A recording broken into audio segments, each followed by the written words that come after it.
Finally আজকে ছিল যশোর নির্বাচন 2026। দীর্ঘ 5 বছরের ভার্সিটি লাইফে এটাই আমার ফার্স্ট এবং লাস্ট যশোর নির্বাচন। আর তাই খুবই এক্সাইটমেন্টের সাথে হল থেকে বের হয়ে টোকেন নিয়ে ক্যাম্পাসে চলে গেলাম ভোট দেওয়ার জন্য। ক্যাম্পাসের সামনে গিয়ে দেখি প্রচুর মানুষের ভিড়, সবাই চলে এসেছে ভোট দিতে। আর এই ভিড় ঠেলেই ঢুকে গেলাম ক্যাম্পাসের ভিতর।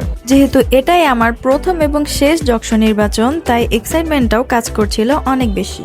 ক্যাম্পাসের ভিতরে গিয়েই প্রথমে চলে গেলাম আমাদের হল সংসদের ভোট দেওয়ার জন্য।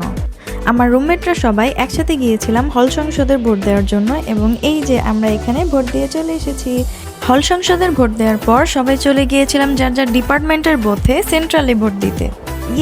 এই যে আমার 2টা ভোট ডান। এই প্রথম যশোর নির্বাচনে ভোট দিয়ে কেমন একটা অন্যরকম ফিলিংস কাজ করছিল, কারণ এই ফিলিংসটা আগে কখনো পাইনি। যারা আজকে ভোট দিতে আসেনি তারা অবশ্যই এটা মিস করেছে। তো আজকের ব্লগটা কেমন লাগলো সবাই কমেন্ট করে জানাবেন। আল্লাহ হাফেজ।